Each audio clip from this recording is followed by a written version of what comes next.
Hello, my friend. Today I will tell you another long-forgotten legend. Close your eyes and let the magic transport you to Middle-earth. Our journey begins.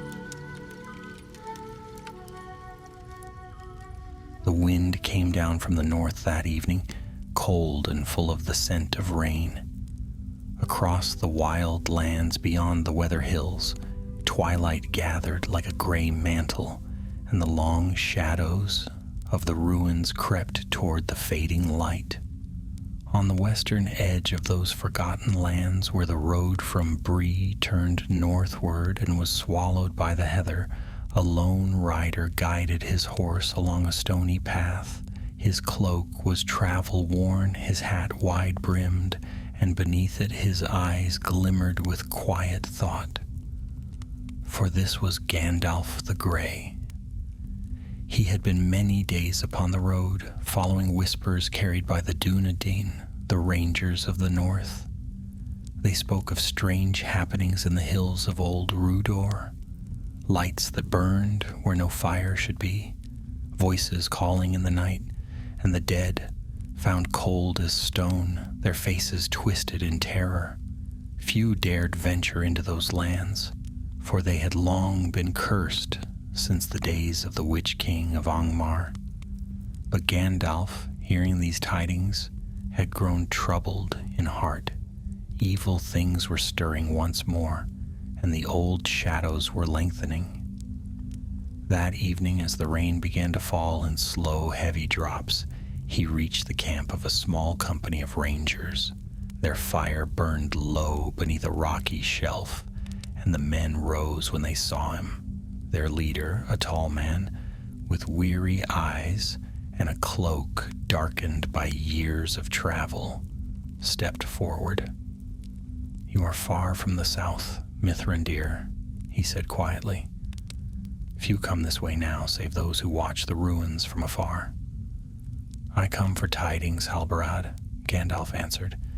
"There is talk of a shadow in Rhudaur, and I would know what truth lies behind it."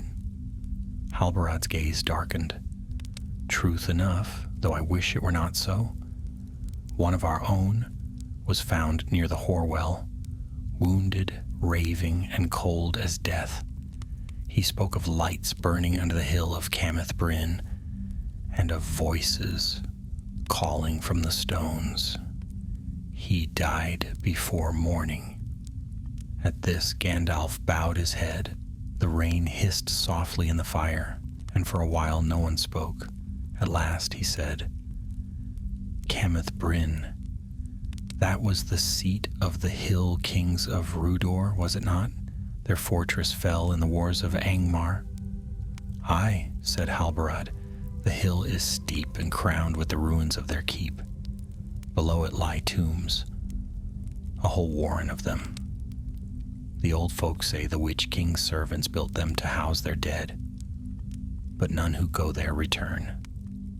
Gandalf looked into the fire, and its red glow flickered across his face. "There are secrets best left buried," he murmured. "Yet some must be unearthed, lest they fester in darkness. Tell me, did your man speak of aught else before he died?" Halbarad nodded slowly. He said only this: "The captain still guards the hill. His eyes burn through the bones." Then he fell silent. The wind sighed through the rocks, carrying with it the faint cry of a night bird. Gandalf rose, tightening his cloak. "Then I must see this place with my own eyes.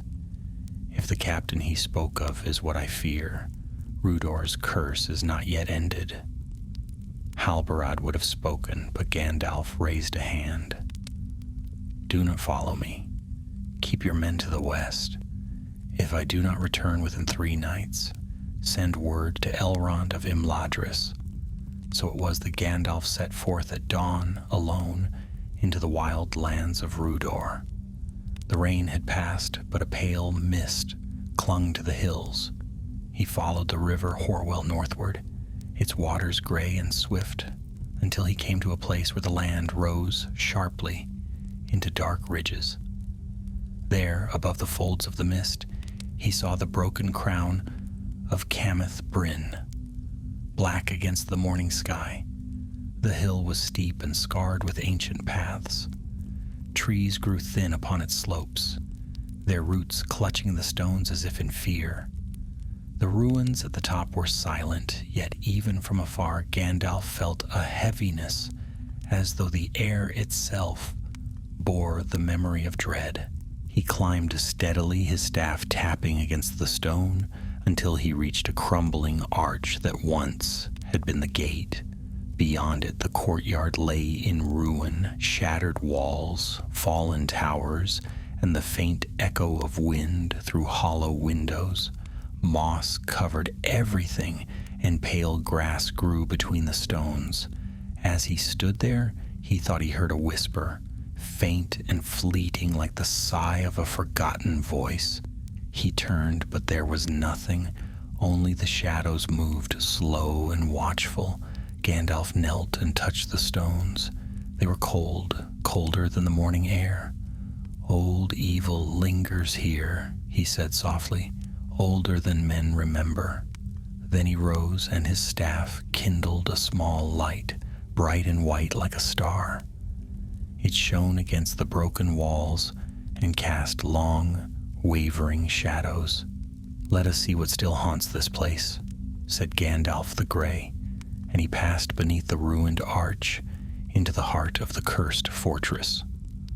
Roared, and the wraith's cry filled the chamber. A sound of fury and fear mingled. The figure rose, slow and dreadful, its black armor shedding dust and cobwebs. The sword lifted, gleaming with a faint, sickly light. "You shall not touch it," the wraith shrieked. "It is mine until the world's ending." Flame kindled along Gandalf's staff, white and pure, filling the tomb with blinding radiance. The shadows recoiled, twisting and shrieking. "Then you will have your ending now," he said, and struck the ground with his staff. Light burst through the chamber, scattering the darkness like leaves before a storm. The wraith staggered, its form wavering, yet it did not fall. Instead, it fled back toward the bier, clutching at the stone. "You cannot unmake what was bound in the Dark Lord's name," it hissed. "Break it if you dare, and his eyes will turn toward you." Gandalf's face was stern as granite. "Let them turn if they must. I do not fear them." He raised his hand and spoke words of power, sharp and clear, older than the tongues of men. The red light beneath the bier flared and cracked. A smell of burning filled the air. The wraith screamed, its voice splitting the silence of the dead halls. Then, with a final cry, it sank back into the darkness, and the fire went out. For a long while, Gandalf stood there, breathing heavily, the echo of the cry still trembling in his ears. At last he lowered his staff. The air was still again, though it bore now the faint sweetness that follows the passing of great evil. He looked down and saw, amid the shattered stone, a small shard of black crystal, the size of a dagger's point.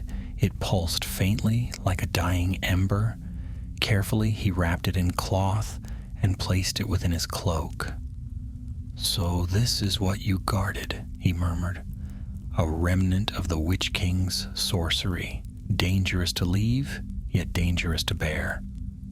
He turned toward the stair, his light dimming. "I must take it south," he said quietly. "Elrond will know what to do." But as he climbed from the dark, far below in the depths of the ruin, a whisper stirred once more, faint and lingering, as though the shadow had not wholly died. "Until he calls again." Gandalf did not look back. He walked into the gray dawn, the first wind of morning cold upon his face. The ruins of Cameth Bryn lay silent behind him, but their silence was uneasy, like breath drawn in waiting. and far to the east, beyond mountain and plain, a shadow darker than night turned its gaze toward the north. The road south from Camith Bryn was little more than a scar of broken stones, winding through the heather and gorse. Gandalf rode swiftly, for the air behind him seemed to hold a weight, as though unseen eyes followed every step. The relic he had taken pulsed faintly within his cloak, never bright but always there, a heartbeat of ancient malice that refused to fade. By the second night he reached the shallow valley where the Horwell bent westward and camped beneath the twisted arms of an old oak. The stars were clear, and their cold light shone upon the gray land, but sleep did not come easily. When at last he dozed, dreams troubled him. Visions of kings, crowned in iron, of black banners streaming in a wind that smelled of ash, and of a voice calling from far below the earth. He woke before dawn, the dream still clinging to him like smoke. So the shadow still stirs, he muttered. It will not be broken by one light alone. He rose and built a small fire, shielding it from the wind. As he did, a faint rustle came from the slope above, the soft crack of a twig, then silence. Gandalf's hand went to his staff.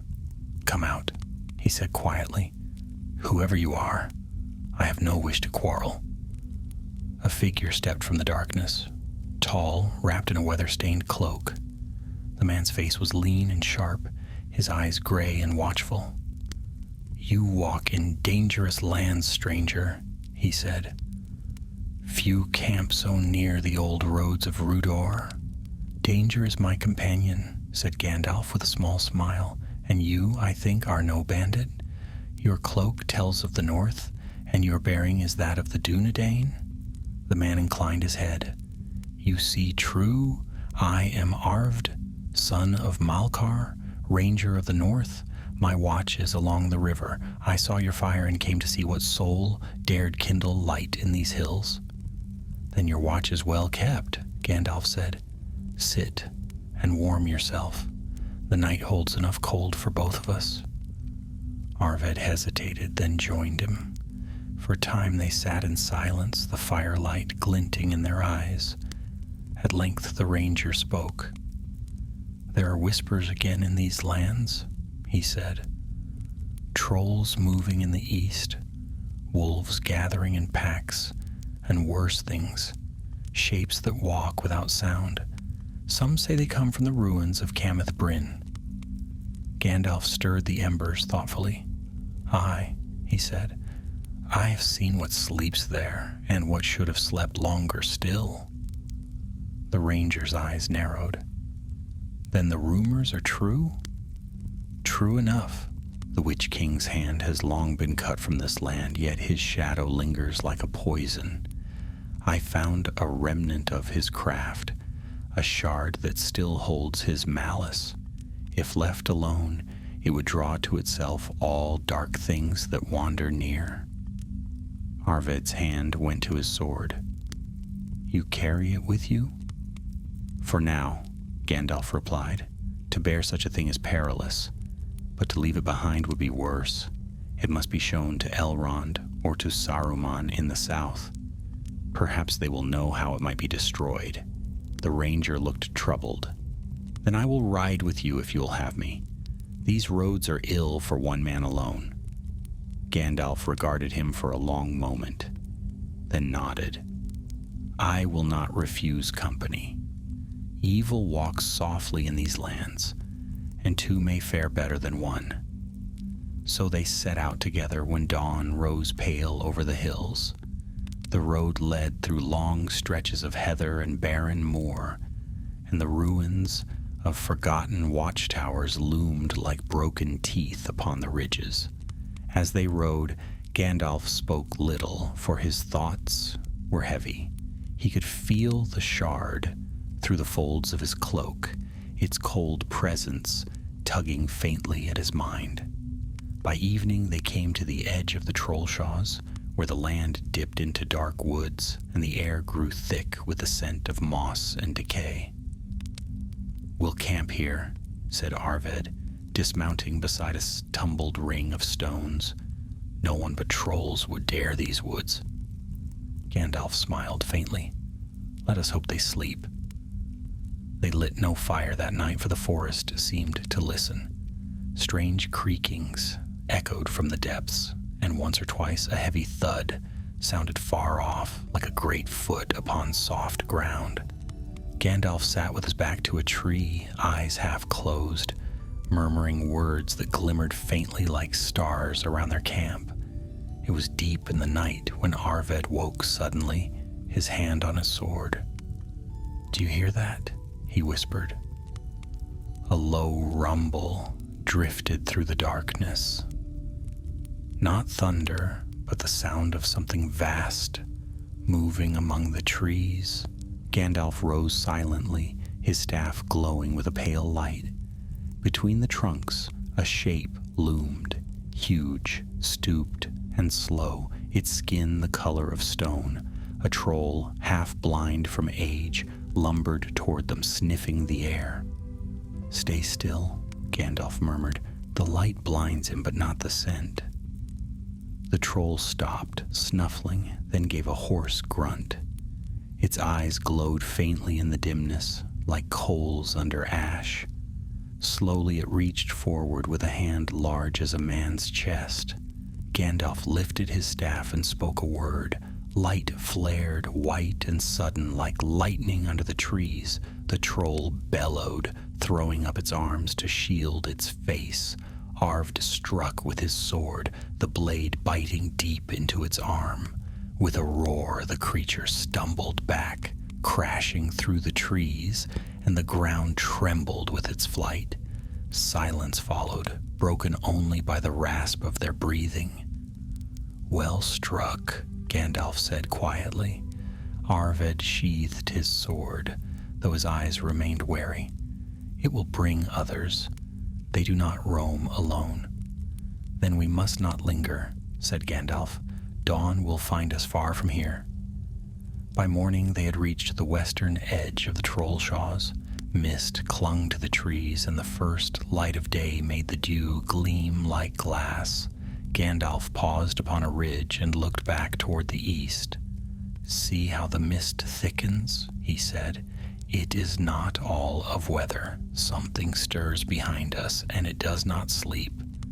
Arved followed his gaze. "Then we ride hard. There is an old ford 2 days west, and beyond it the lands grow safer." They rode swiftly, their cloaks streaming behind them, the hoofbeats muffled by the damp earth. Yet the air seemed to press heavier with each mile. At night they heard things moving in the distance, faint cries and the echo of strange horns. On the third day, as the sun sank red behind the hills, they came to a narrow valley where the river curved in silver light. There they halted to water their horses. Gandalf stooped by the stream, and as he did, the shard beneath his cloak throbbed suddenly with cold fire. He drew it forth, wrapped still in cloth. Even through the wrappings, a dim glow pulsed from within. Arved took a step back. "It grows stronger," he said. "Yes," Gandalf replied grimly, "and that means only one thing. The will that forged it is aware of its bearer." He looked toward the east, where the sky darkened beyond the hills. "We must make haste. For though the Witch King was cast down, his master has not forgotten him." The eye turns once more toward the north. And somewhere, far beyond the mountains, a cold wind rose from Mordor, carrying with it the whisper of a name long feared. Angmar. Gandalf wrapped the shard tighter and turned south, his face set and grave. "Come," he said. "There is no more safety in these wilds. We ride for Rivendell." Together they mounted and rode into the growing dark, and the ruins of Rhudaur faded behind them like a memory, best left buried. Yet the land itself seemed to remember. and the wind that followed them carried faintly the echo of a whisper until he calls again. 2 days they rode without rest, following the narrow track that wound westward through the wild. The land changed as they went, the heather and broken stones of Rhudaur giving way to wide meadows of pale grass, and beyond them the deep clefts of forgotten valleys. The sun rose and set behind drifting veils of cloud, but Gandalf felt no comfort in the light. The shard beneath his cloak pulsed ever stronger, its cold whisper gnawing at the edges of his thought. By the third night they reached the fords of Bruinen. The river, broad and swift, ran gleaming under the starlight. On the far side, the hills of Rhudaur rose dark against the horizon, and the air carried the faint scent of pine and mountain wind, a breath of Rivendell's peace. Yet Gandalf did not cross. He halted his horse upon the river's edge and gazed long into the rushing water. Arvid dismounted and came beside him. "The house of Elrond lies but a day's ride beyond," he said. "Why do we wait here?" Gandalf's eyes were distant. "The water of this river is blessed, and few evils may endure its touch. Yet I fear what might happen should this relic pass its bounds. The shard carries a will of its own, and it has grown restless. Before I bring it near the valley, I must be certain it cannot wake what sleeps within." The ranger frowned. "What would you have me do?" "Keep watch," said Gandalf. "I will test it here in the river's light." He drew forth the bundle and unwrapped it. The shard lay in his hand, a splinter of black crystal, no longer than a man's finger, yet it burned with a dim, cold light. The air around it seemed to thicken, and the rush of the river fell to a low murmur, as though the world itself held its breath. Gandalf stepped into the shallows and held the shard above the water. "Let us see what power remains in you," he said, and spoke words in the tongue of the West. The shard answered with a faint cry like distant metal singing. The water at his feet rippled outward, darkening as though a shadow spread beneath its surface. Arvid started forward, but Gandalf raised a hand. "Stand fast," he commanded. Then the light of the shard flared red, and a shape formed within it. A flicker of helm and crown, and eyes burning with malice.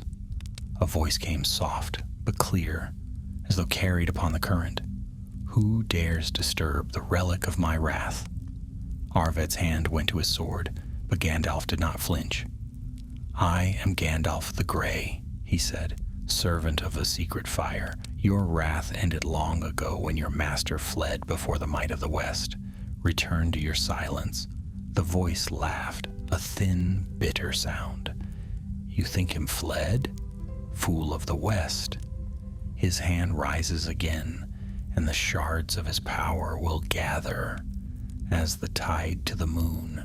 You cannot unmake what was bound in his name. Then I shall unmake the name itself." Gandalf replied, and with a cry he cast the shard into the river. For a moment nothing happened. Then the waters erupted in white flame as if struck by lightning.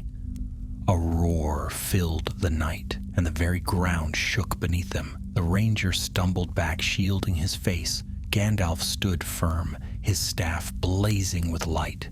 The river surged, and a dark mist rose from it, twisting like smoke in the wind. Within the mist, a face formed, proud, cruel, and full of hate. "You cannot drown me, gray fool," it hissed. "The east remembers, and the north shall wake again." Then the face dissolved, torn apart by the rushing water. The light faded, and the river flowed once more as before, clear and cold beneath the stars. When the last ripples had passed, Gandalf waded back to the shore. His face was pale, but his eyes burned bright. "It is done," he said. The shard's power is broken. Arvid looked toward the river. Was that truly the end of it?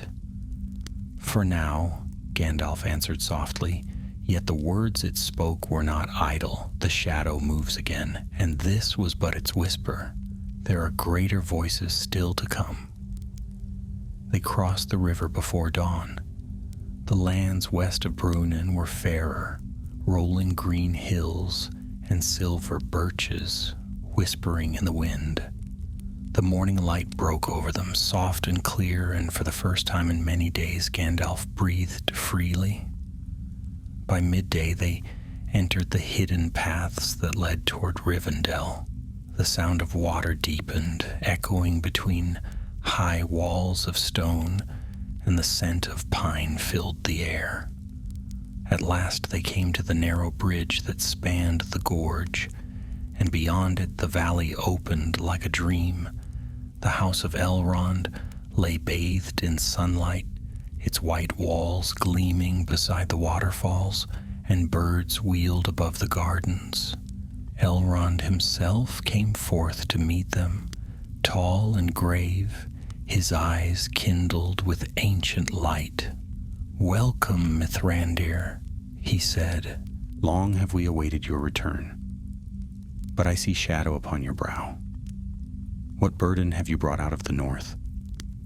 Gandalf bowed his head.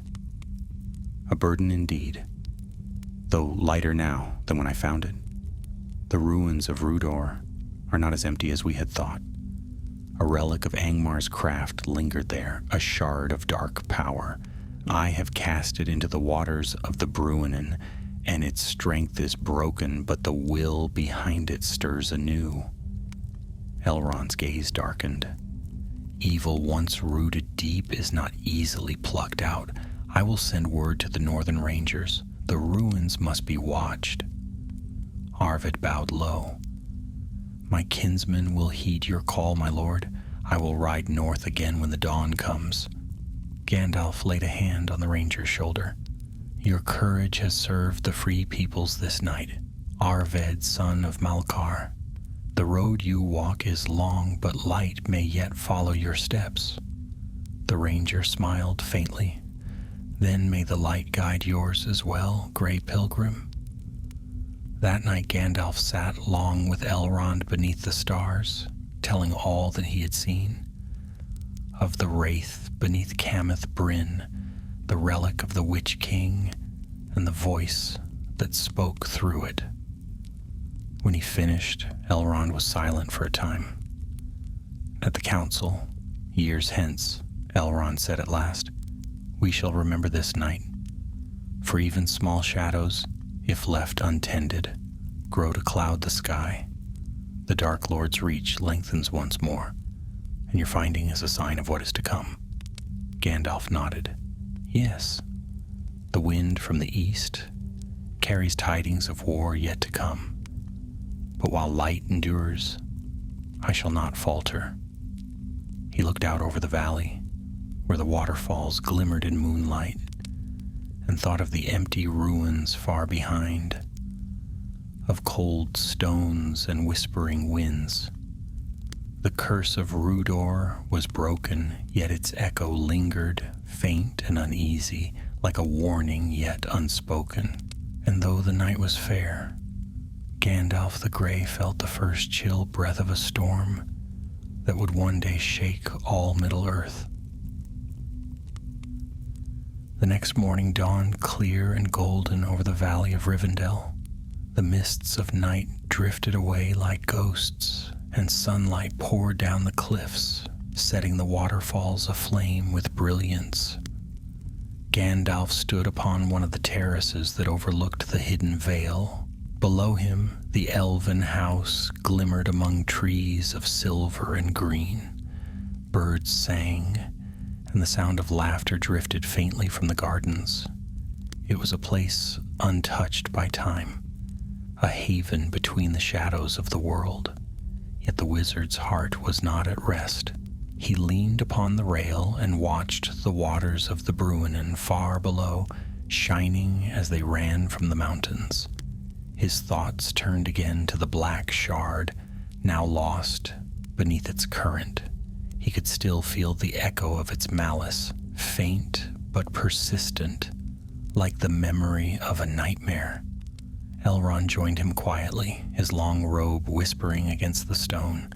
"Your mind lingers upon the thing you cast away," he said.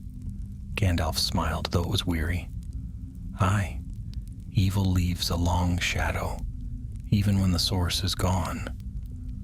There was more power bound in that fragment than I guessed. I fear that its destruction may not be the end of it." "The waters of this valley are not easily defiled," Elrond said. "If it lies there still, the river will keep it bound.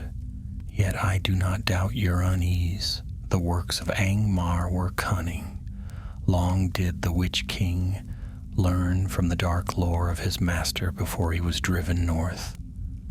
"The thought troubles me," Gandalf murmured, "for though he was broken, his spirit endures still in the service of Sauron.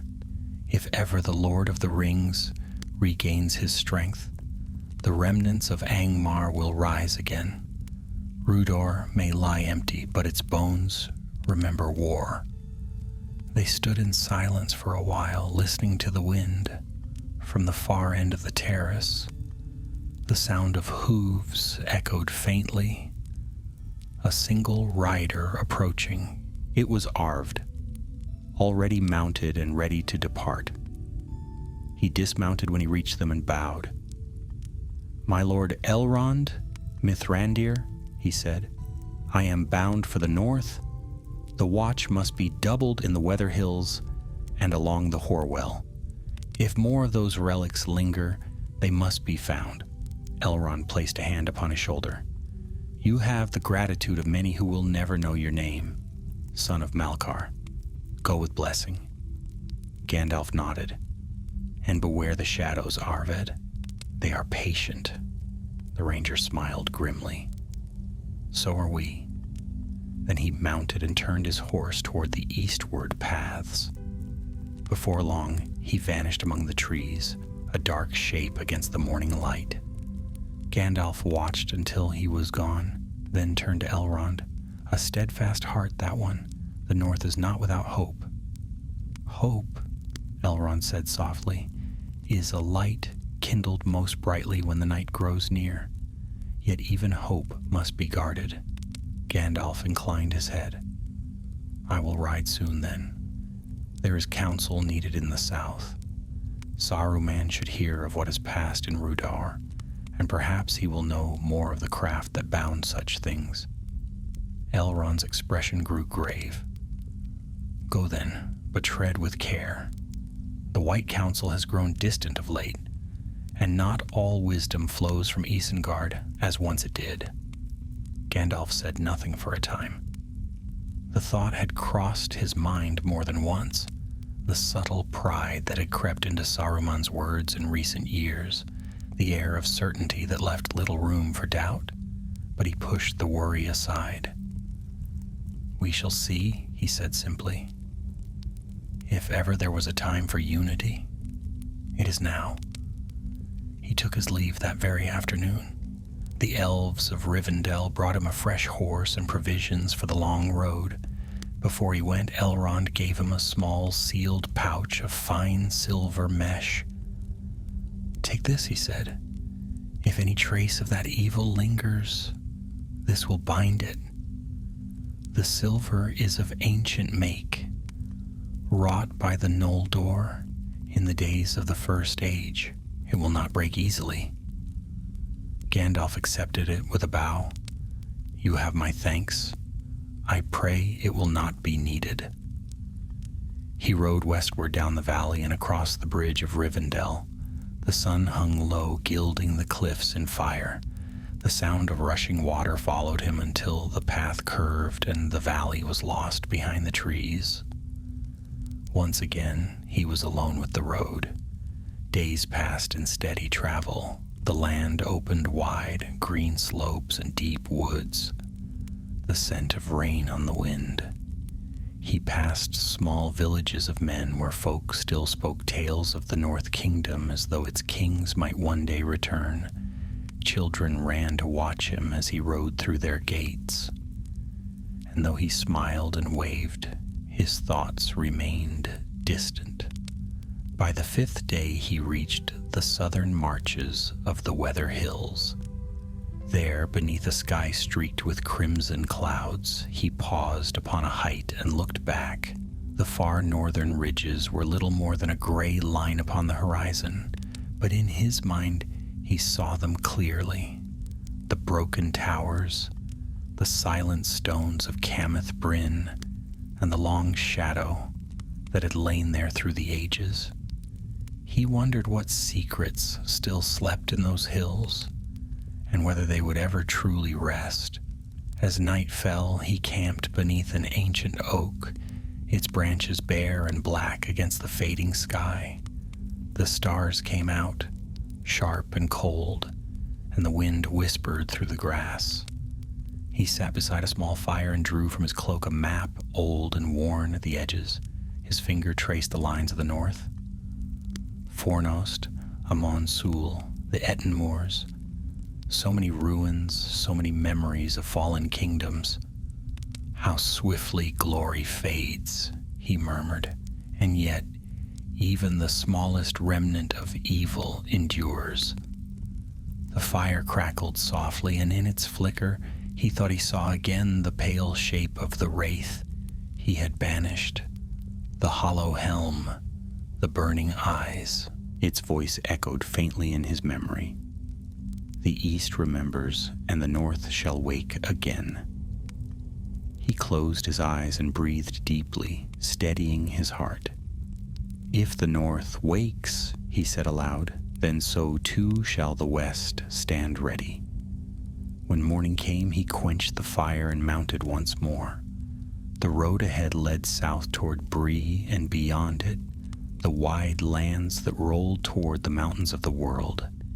He would seek Saruman's counsel, though unease tugged faintly at his mind. The sun rose high, bright and clear, and for a time the road seemed lighter. Yet far behind him, beyond the hills and the gray waters of the Horwell, the ruins of Rhudaur lay silent in the mist, deep beneath their broken stones, in a place where the river's light could not reach. A faint red glow stirred once more. It pulsed weakly like the ember of a dying fire, or the first spark of one waiting to be born again. And though Gandalf did not see it, he felt a chill upon the wind. He turned his face to the south, his cloak fluttering in the morning breeze, and the long road unwound before him like a ribbon of gray. The journey was not yet over, and the shadow that followed him was only beginning to rise. The journey southward took Gandalf many days. The land of Eriador rolled wide and green beneath his horse's hooves, dotted with scattered farms and low hills crowned with heather. To the west, the faint glimmer of the setting sun washed the sky in gold, and the wind carried the scent of wild thyme and rain. But Gandalf's eyes often turned north, to where gray clouds gathered over the distant heights of Rhudaur. Though leagues lay between him and that desolate land, he could not shake the sense that something watched from afar. The road brought him at last to Bree, a town where the big folk and the little live together behind stout wooden gates. Evening had fallen by the time he arrived, and lights twinkled in windows, warm and welcome.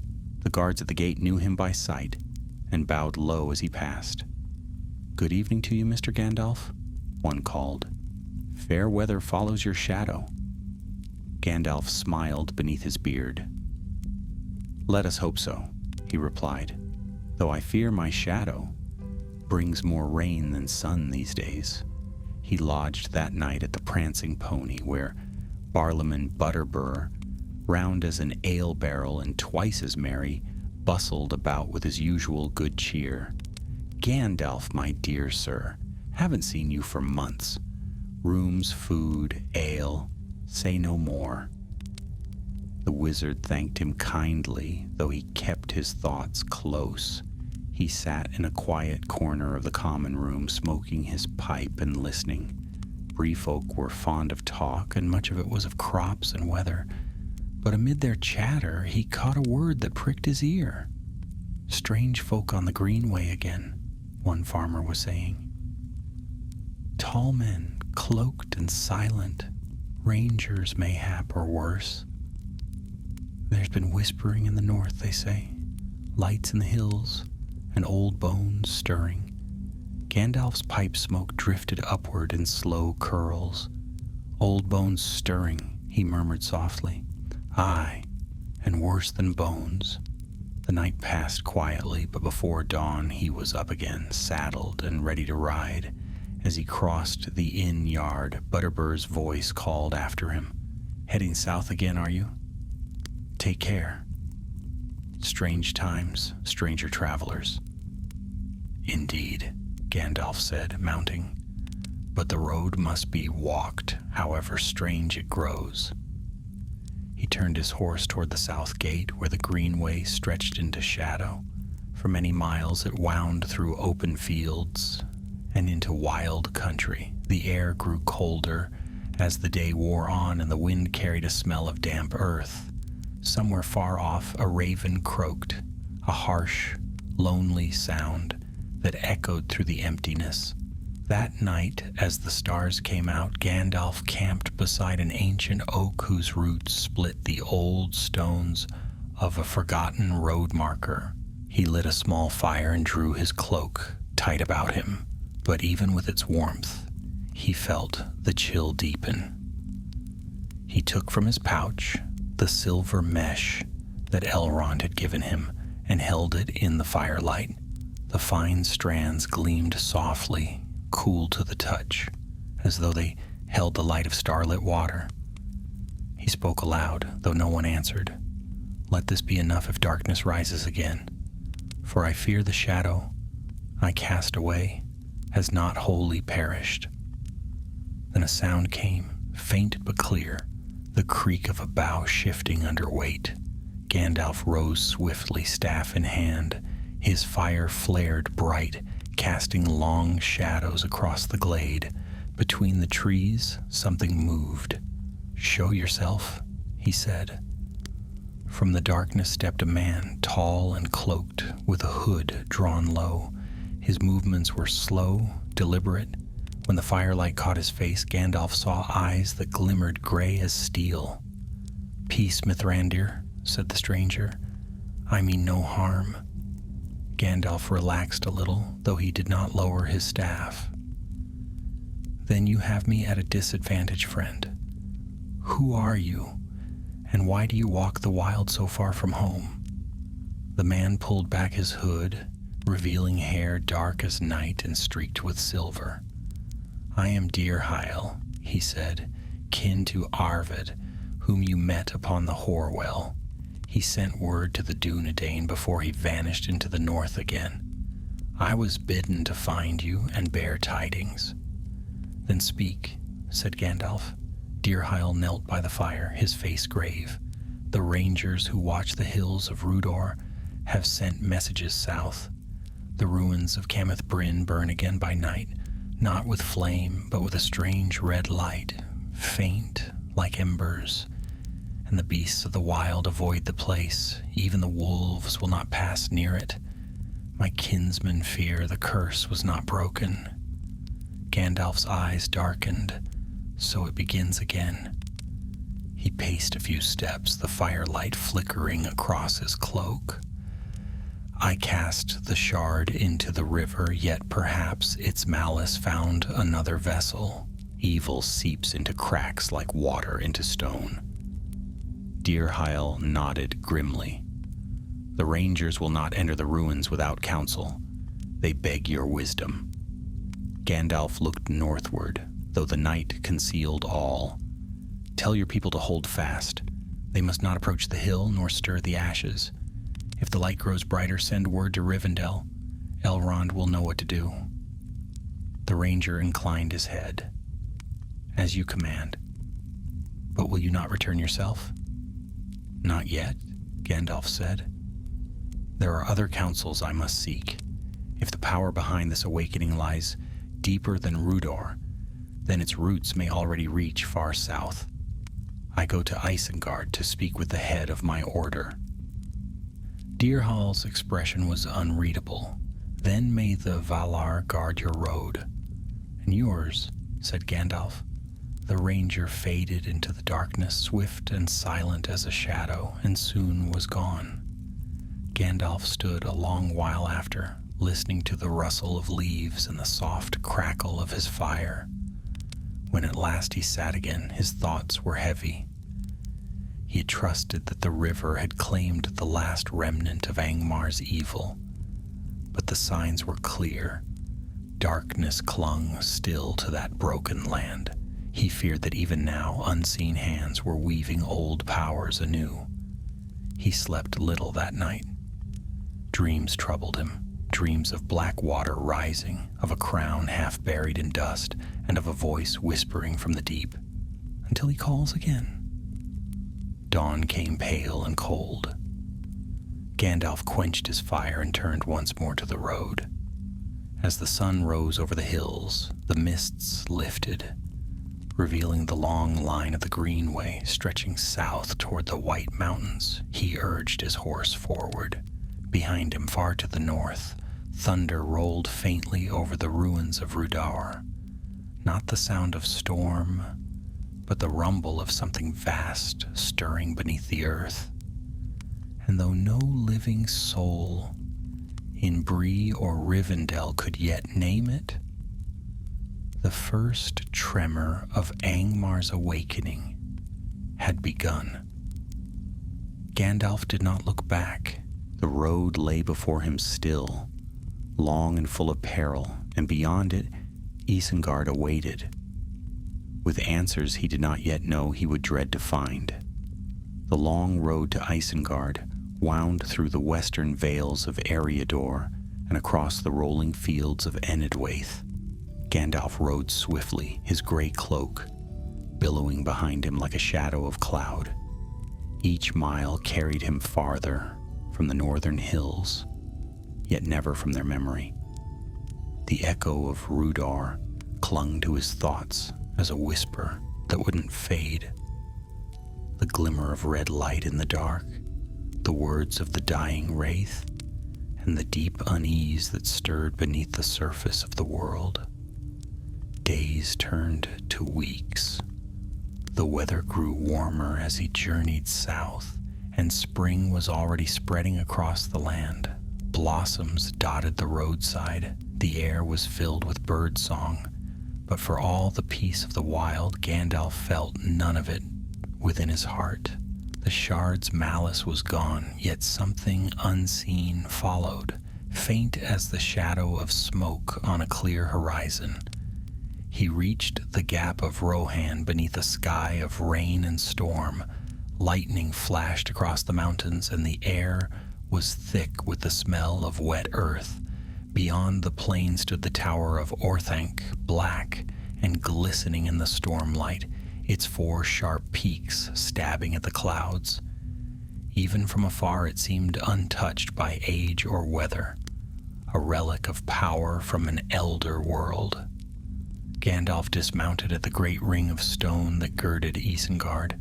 The gates stood open, and a watchman of the tower greeted him, bowing low. "The Lord Saruman awaits you," he said, his voice echoing against the walls. The wizard passed within. The ring of Isengard was fair to see, wide lawns and clear pools, all ordered with cunning skill. Yet there was a stillness in that place that was not peace but restraint, as if the very air waited for command. The sound of the rain softened as Gandalf approached the base of Orthanc, and there, upon the threshold, Saruman the White came forth. His robes shone like woven frost, and his staff gleamed white as bone. His hair and beard were silver, but his eyes were keen and dark, deep wells of thought that seemed to pierce all things. "Mithrandir," he said, smiling faintly, You come at last.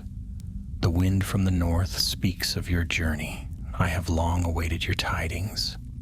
Gandalf bowed. Then you will know, perhaps, what brings me. A shadow stirs in the ruins of Rhudaur. I have seen it with my own eyes. There remains there a remnant of Angmar's sorcery, a relic of the Witch King himself. I destroyed it in the waters of the Bruinen, but the power that gave it life may not yet be wholly broken. Saruman's expression did not change, though something flickered in his gaze. A relic of Angmar, he said softly. Strange that such a thing should endure so long. The Witch King's dominion ended more than 1,000 years ago. Yet evil endures where memory fails, Gandalf replied. The stones of the north remember his name, and the darkness clings to them still. The wraith that guarded the relic spoke of its master's return, words I do not take lightly. Saruman turned and gestured toward the tower. Come, let us speak within, for the wind is full of listening things. Inside the hall of Orthanc was vast and echoing, its walls of black stone rising high to a roof lost in shadow. At its heart a single lamp burned, cold and bright. Scrolls and instruments of lore were set about upon tables, and shelves climbed the walls, heavy with books bound in dark leather. Saruman seated himself beside the great table. You say this wraith spoke of the Witch King's return, yet his master Sauron was overthrown. The enemy is no more than a shadow of fear. Surely, Mithrandir, you do not think these old evils can rise again? Gandalf's eyes met his steadily. I think the world grows careless. Shadows lengthen and whispers come again to those who remember dark names. I have walked the ruins of Angmar, and I tell you, the air there still remembers the breath of the Nine. The enemy may be scattered, but his will seeks to gather again. For a moment silence filled the hall, save for the sighing of the wind outside. Then Saruman laughed, soft and cold. Ever you fear the dark, old friend? The stars themselves could fall, and you would see in their passing the work of the shadow. Yet I will not mock your care. Perhaps there are still powers sleeping in the north, but they are small things. Embers of a fire long dead. Embers may yet set the forest aflame, Gandalf said quietly. Saruman leaned back in his chair. You speak true enough. Yet take heed. There are other matters to concern the wise than old graves.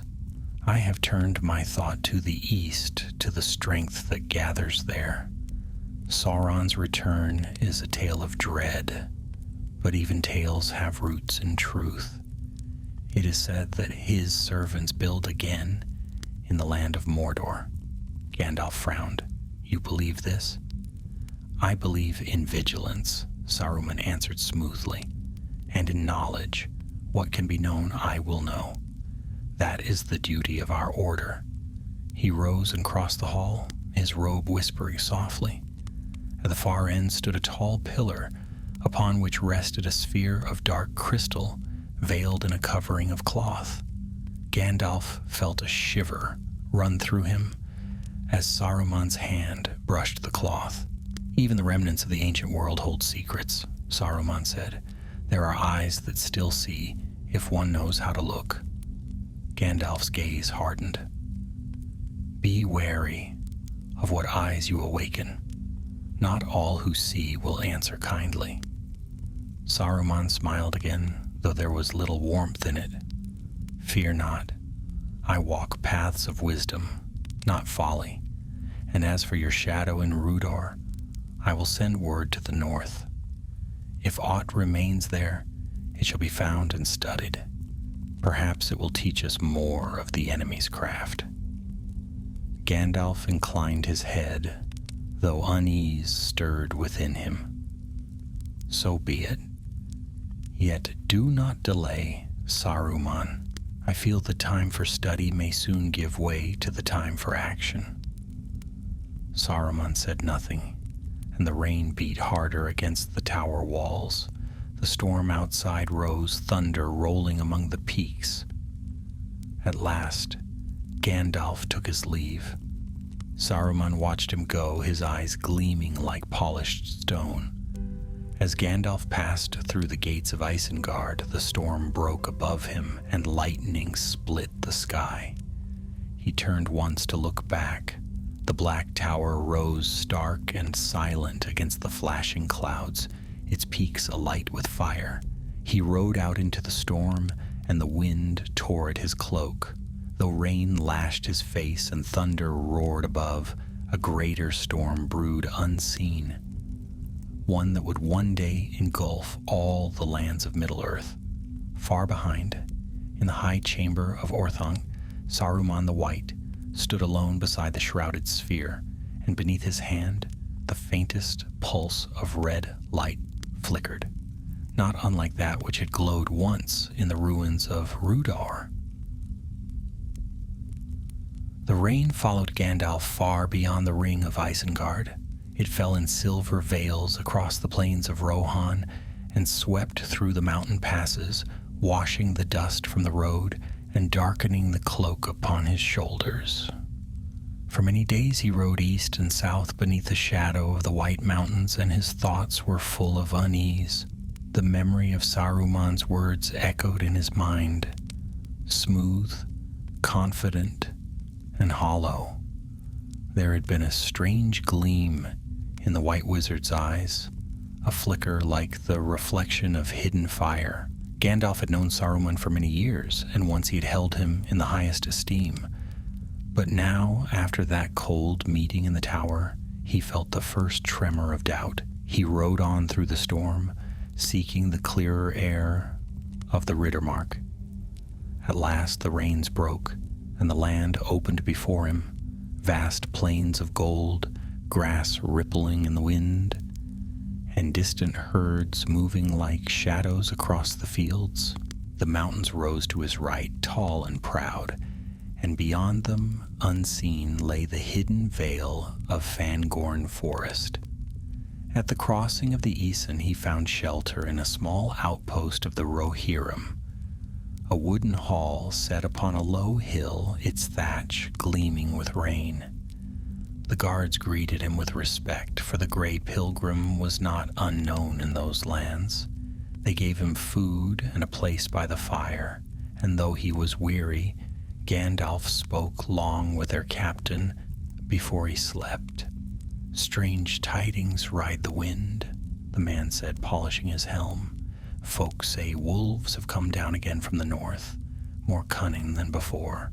Some whisper that they are led by spirits that walk unseen.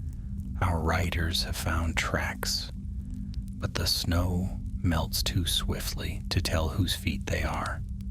Gandalf's eyes darkened. "The wolves of the north. Remember the shadow that ruled them once. If that power stirs again, it will not stop at the boundaries of your fields." The captain frowned. "Is it true, then, that you came from the ruins of the old kingdoms? That the Witch King's land lies open again?" "True enough," Gandalf replied, "but its gates are not open to men, only to the wind and to the restless dead. Still, even ashes may smolder if the breath of darkness passes over them." The captain shuddered and made a sign against evil. "Then may the sun guard us." When dawn came, Gandalf rode on, for his heart urged him to hasten.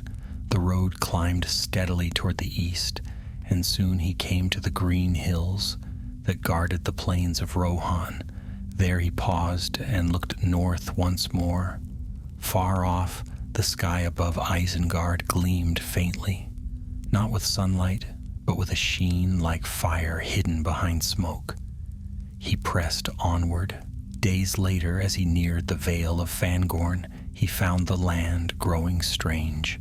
The trees there were ancient, vast oaks and beeches, whose trunks were thick as towers. A hush lay over them, and the air was rich with the scent of earth and rain. Though Gandalf had walked that forest before, its silence now seemed heavier, as if the trees themselves listened. At sunset he made camp upon a low ridge beside a stream. The water murmured softly and the sound soothed him. But when night fell, the wind changed, and a distant voice seemed to whisper among the leaves. He rose, listening. The voice was deep and slow, like the creak of boughs in storm. "Gandalf, gray wanderer." He turned toward the darkness. "Who calls?" From the shadow of the trees came a tall shape, bent and ancient. Its skin was bark, its beard of moss and leaf. Eyes glimmered like amber beneath a heavy brow. "Old friend," Gandalf said, bowing slightly. "Long has it been since I last walked these woods." The great being stepped closer, branches shifting as he moved. "And longer still, since any of your kind came so near unbidden," said the Ent, for such he was. "I am Finglas, called Leaflock, though sleep has long been my companion. Yet the wind wakes even me now, for it carries a scent I do not love. A smell of fire and metal from the south, and of death from the north." Gandalf nodded. "You are wise, as ever. The world stirs again, Leaflock. I have walked in the ruins of Rhudaur and seen the remnants of Angmar's evil. A relic of the Witch King has risen and fallen again, but I fear that greater shadows move behind it." The Ent sighed, a sound like the groaning of an ancient tree in wind. "Always the works of men and wizards bring trouble to the green. Long have we watched your kind hurry to and fro, building and burning, never resting." "There is truth in your words," Gandalf said, "but this storm will not pass over the forests alone. If Sauron's servants wake in the east, and the remnants of the Witch King stir in the north, the whole world may yet burn." The Ent's eyes glowed faintly.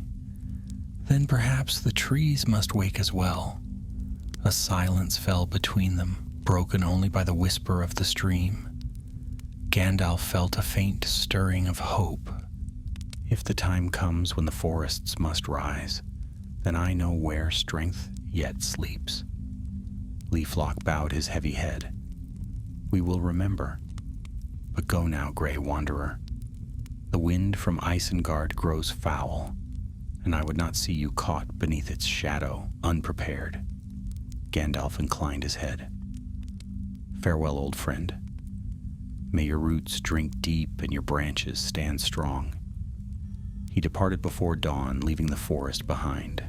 The eastern sky was pale, and mist lay across the plains like smoke.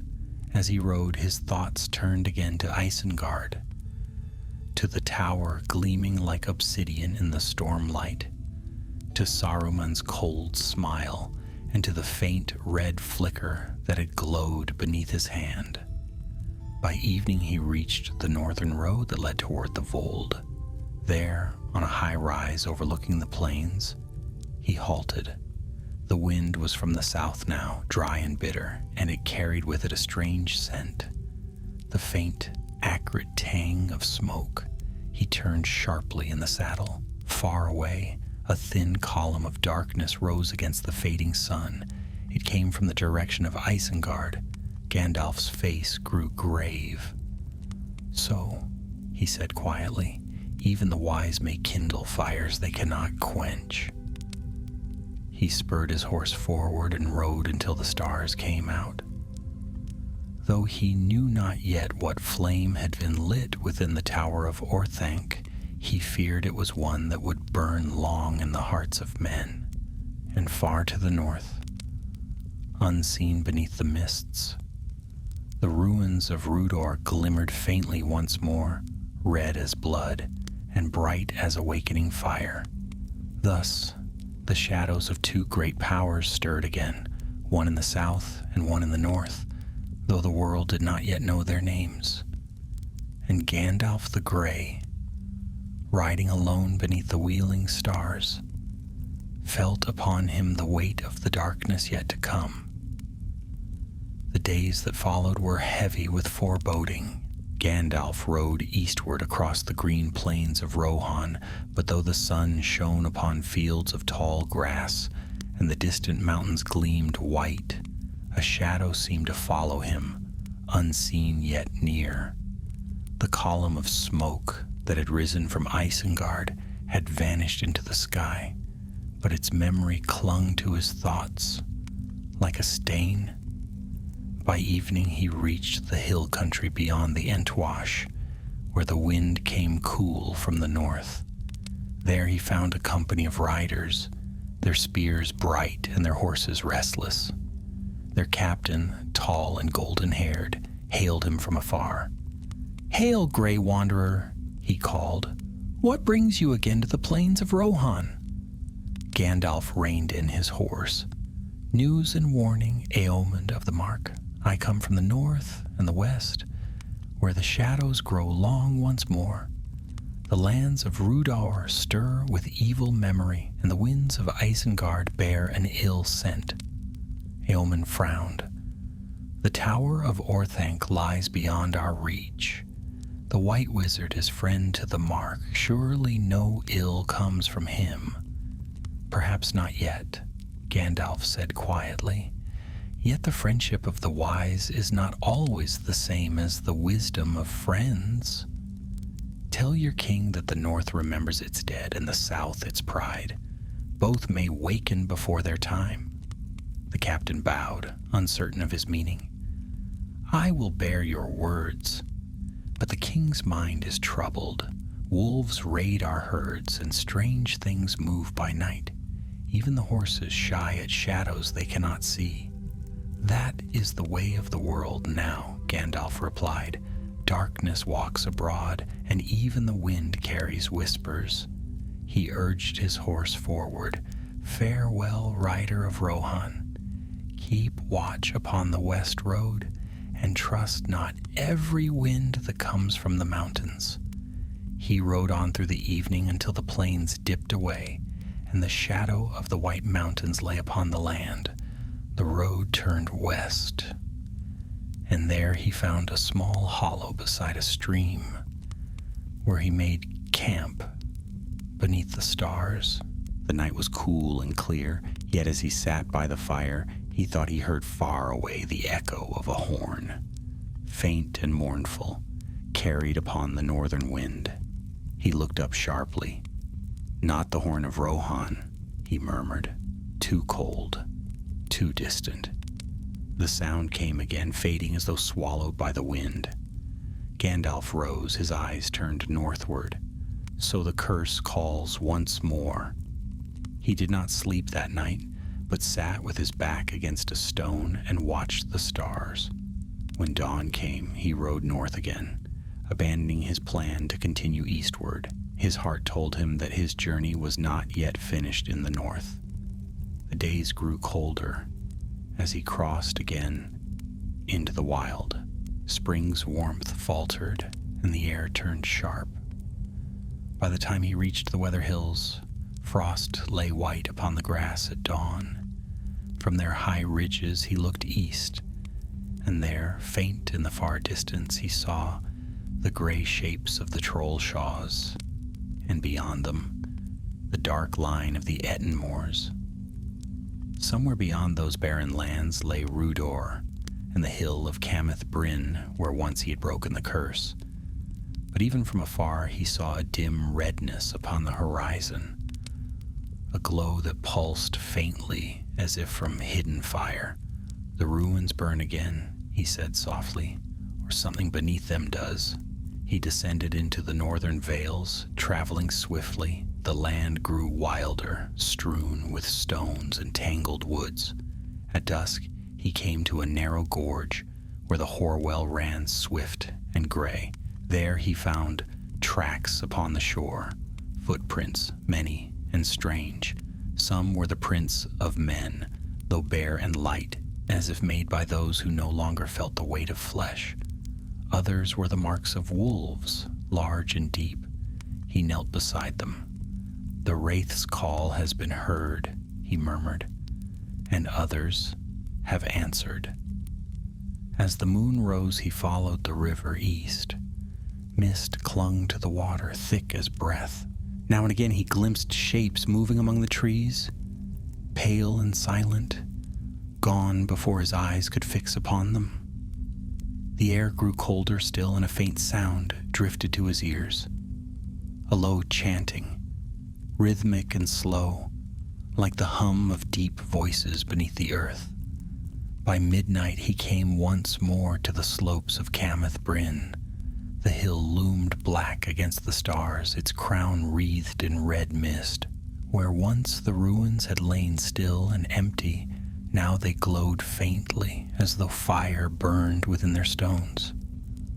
Gandalf halted and dismounted, his heart heavy. "So the darkness has returned," he said, "and stronger than before." He climbed the hill on foot, his staff shining with white light. The ground trembled faintly beneath him, and from within the earth came the sound of hollow laughter. When he reached the gates of the old fortress, he saw that the very stones were warm, pulsing like the veins of a living thing. He raised his staff. "I broke your curse once," he said, "and I will not see it rise again." The laughter deepened, and the ground split before him. From the crack poured a thin red light, and a voice rose, harsh and ancient. "You cannot break what was never yours to bind." Gandalf's staff blazed, and his voice rang out like thunder. "Be gone, servant of the Nine. Your master's will is scattered to the winds."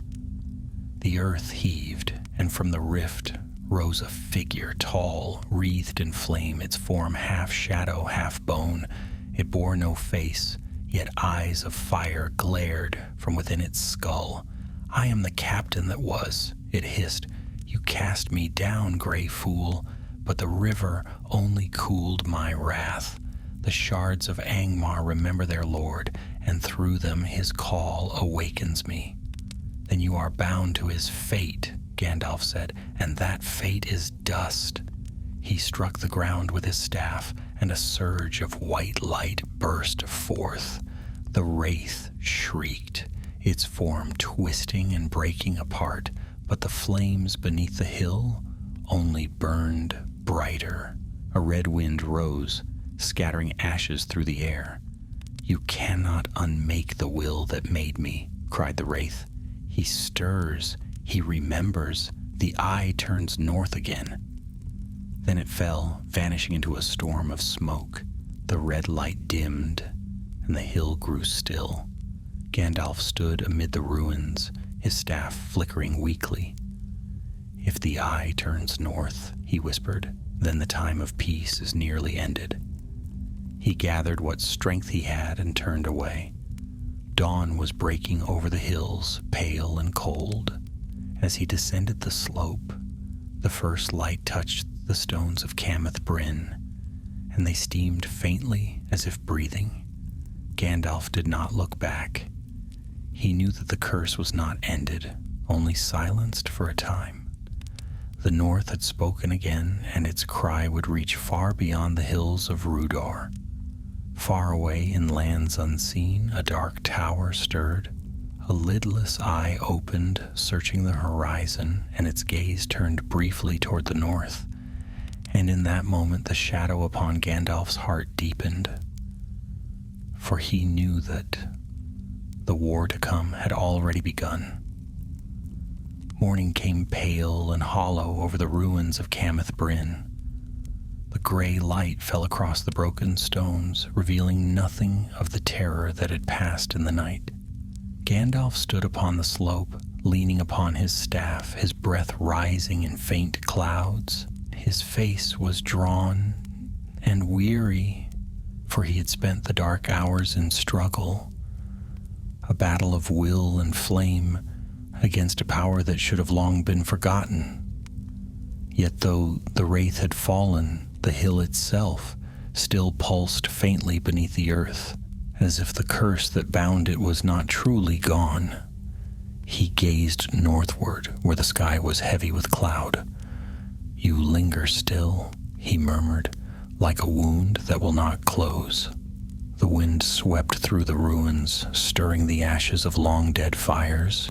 Beneath the keening of the wind he heard faint whispers, echoes of voices that once had sworn their oaths to the Witch King. They had waited through centuries of silence, bound not by life, but by remembrance. Gandalf raised his staff, and light poured forth once more, pale but steady. The whispers faded, and with them the trembling of the ground eased. "Sleep again," he said softly. "Sleep until the world's ending, and trouble these hills no more." He turned then and began the long descent. His horse waited below, patient and still, but before he mounted he felt a presence at his back, not of malice this time, but of sorrow. He turned and saw, standing among the ruins, the shade of a man in the armor of Rhudaur, helm under arm. His eyes, though hollow, were clear. "Lord of the Fallen," Gandalf said, bowing his head slightly. The ghost inclined his own head in return. "You have broken the chain that bound me," it said. Its voice was soft, carried on the wind. "The hill was cursed by our pride and our treachery. We served the shadow in the days of our ruin, and for it we were damned. But now the fire fades. You may pass into peace," Gandalf answered. "The West remembers mercy." The ghost smiled faintly. "Then peace I will seek. But heed this, Grey Wanderer. Not all that burns in these lands comes from the north. There are fires also in the south, and their smoke will find its way even here." With that, the figure dissolved like mist, leaving only silence. Gandalf stood long in thought, then turned away. He mounted his horse and rode east along the river, the morning sun breaking through the clouds behind him. The day grew long, and as he rode, he felt the weariness of his labors settle deep into his bones. But his mind was restless, turning over the words of the spirit. Fires in the south. That could mean only one thing: Saruman's secret works in Isengard, or perhaps even the forges of a darker lord beyond the mountains. When the sun sank low, he came again to the woods of the Trollshaws. There he made camp beside an ancient oak whose roots clutched the stones like claws. The air was thick with the scent of moss and cold earth. He lit no fire, for the forest seemed to listen. As the stars appeared, a faint sound reached his ears, the soft patter of feet upon leaves. Gandalf sat motionless, his staff in hand. The sound came closer, cautious yet curious. Then from the shadows emerged a small figure, no taller than his waist. Its eyes were bright, its hair tangled, and it carried a short bow slung across its back. "Peace," Gandalf said gently. "I mean no harm." The figure straightened, revealing a young hobbit. Though travel-worn and far from home, I didn't think anyone was out here," the hobbit stammered. "Name's Hamfast of Bree. Or it was Bree once before I lost the road." Gandalf's face softened. "Bree? Then you have wandered far indeed. What brings a hobbit to the wilds of Rhudaur?" Hamfast looked down. "There was talk of treasures in the old ruins. Gold, maybe. I thought I could find a bit for myself. But the land's wrong here, sir. Cold and full of whispers." Gandalf sighed. "Whispers you would do well to forget. This land holds no treasure worth the taking, save perhaps wisdom, and that seldom comes cheap." The hobbit nodded quickly. I believe it now." "Rest here for the night," Gandalf said. "At dawn you will take the road west again. I will see you safely past the hills." The hobbit hesitated, then smiled with relief. "Thank you, sir. I'll not forget it." They spoke little after that. When Hamfast slept, Gandalf sat awake, staring into the dark. Somewhere in the distance, faint and far, he thought he heard again the call of a horn. The same cold note that had haunted the night before, yet now it came from the south, not the north. He frowned. "So soon," he murmured, "the echoes answer one another." When morning came, they set out together. The hobbits' courage grew as they rode, for Gandalf's presence was as heartening as the sun. By noon they reached the western downs, where the road grew wider and the air warmer. There Gandalf halted. "You will go on to Bree," he said. "Tell Barlam and Butterbur that Gandalf will come again before long, and tell no tales of what you've seen here." Hamfast nodded solemnly. "You have my word, sir." Gandalf watched him ride away until he was lost among the hills. Then he turned south once more. The land rolled before him, fair and green, but in his mind he saw it darkened by storm. He thought of Saruman in his tower, bending over strange devices, of the eye that turned now toward the north, of the whispering ruins of Rhudaur, their fires still faint beneath the soil. He spoke aloud, though no one heard. So the weave tightens. The north stirs, the south smolders, and soon the winds will meet. That night he made camp upon a high ridge. From there he could see far into the east, where the first pale smoke of Mordor's forges dimmed the horizon. The stars shone above, cold and bright, but their light seemed thin, veiled by the shadow gathering in the distance. Gandalf drew his cloak about him. "The time grows short," he said softly. "Soon all will be set in motion, and the world will not know peace again until the last shadow falls." The wind rose, whispering through the grass. It carried with it the mingled scents of earth and ash, north and south, ruin and rebirth. Far away, beneath the mountains, the fires of Orthanc flared, and deep under Camith Bryn, the ashes of Angmar stirred faintly once more. The world was waking, and its slumbering evils with it. Gandalf the Grey, rider between shadow and light, sat upon the ridge until dawn, his eyes fixed upon the darkening east and the first faint gleam of war upon the wind. Dawn came thin and cold, spreading a pale fire across the horizon. Gandalf stood upon the ridge as the first light touched the land, turning the mists of the south to gold and the northern hills to shadow.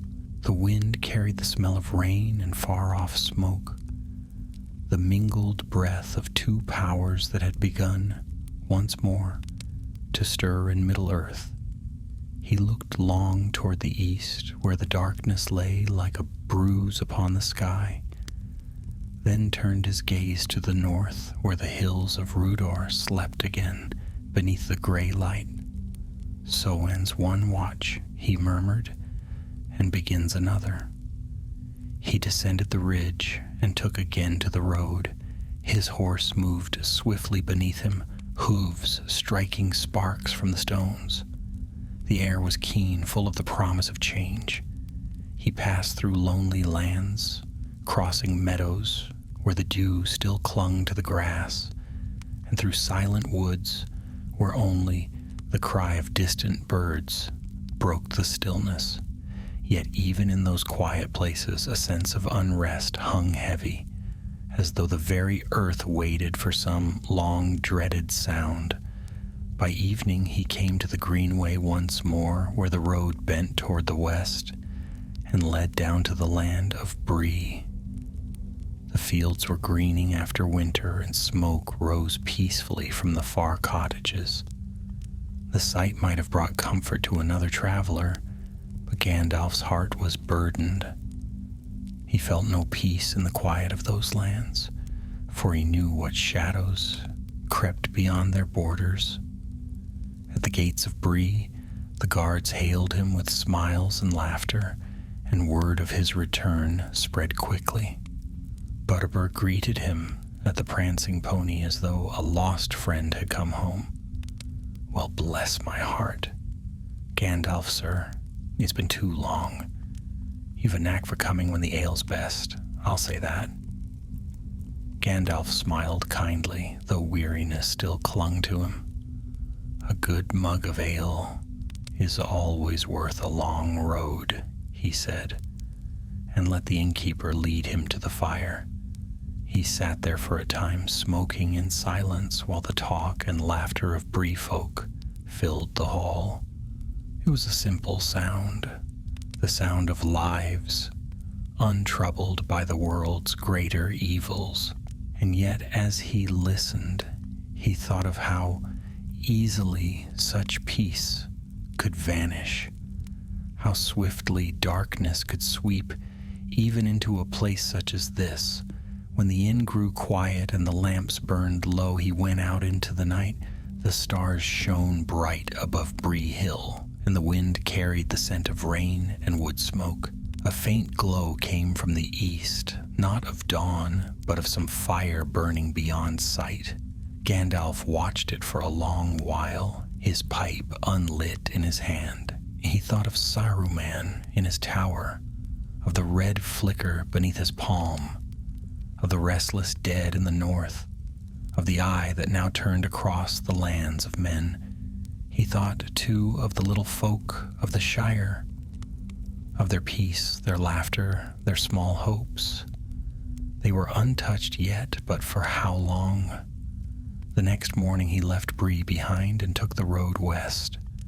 The land grew gentler as he rode, and by the second day the hills of the Shire rose faintly before him, green and fair beneath the sky.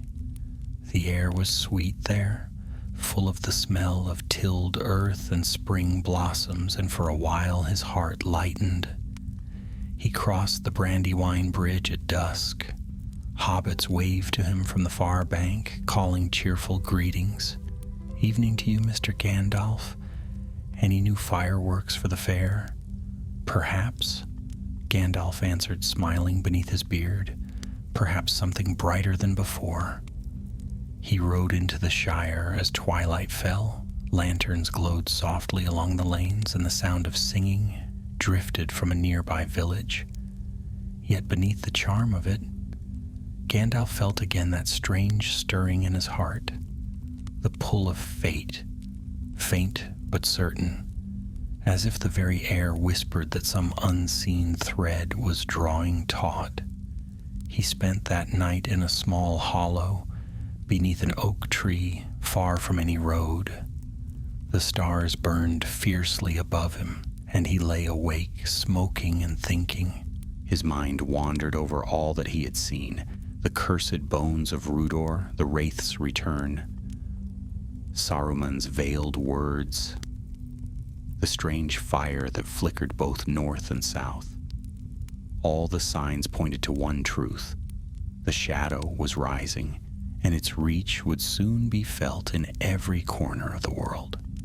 He whispered to the night, "It begins again, the storm we long feared. But this time perhaps the hope lies where least it is sought." The wind stirred the leaves as though in answer. Gandalf smiled faintly, for he had learned to heed even the smallest voices of the world. Somewhere in that breeze, he heard a whisper of laughter, soft and distant, like the sound of a child's joy. And he thought of the hobbits, their simple courage and their love of peace. "Yes," he said quietly, "perhaps there is still hope." When dawn came, he rose and took the road toward Hobbiton. The day was fair and bright, and though clouds gathered far off in the east, the land around him lay golden and calm. Children ran along the lane to see him pass, crying out, "Gandalf's come! Gandalf's come!"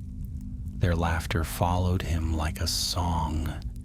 He paused upon a hill overlooking the Shire and looked back once more to the north.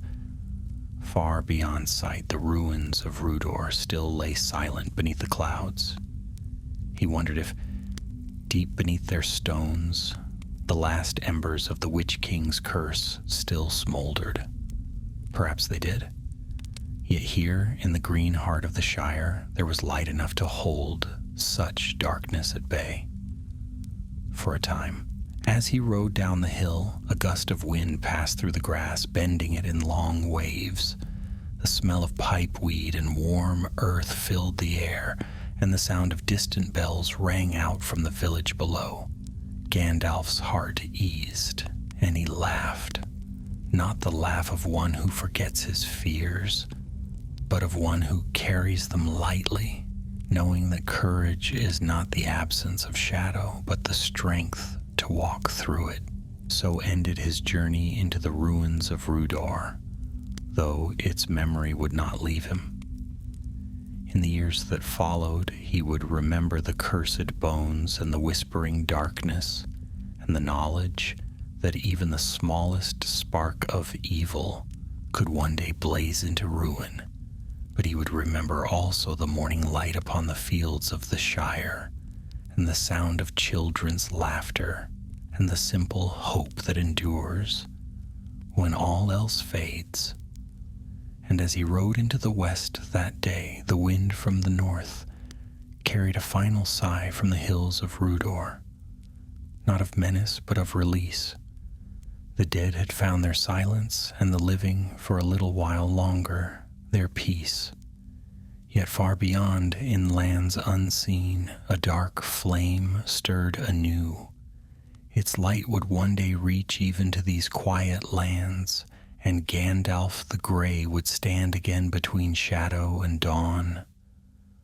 For though the ruins of Rhudaur were forgotten, the war for Middle-earth had already begun,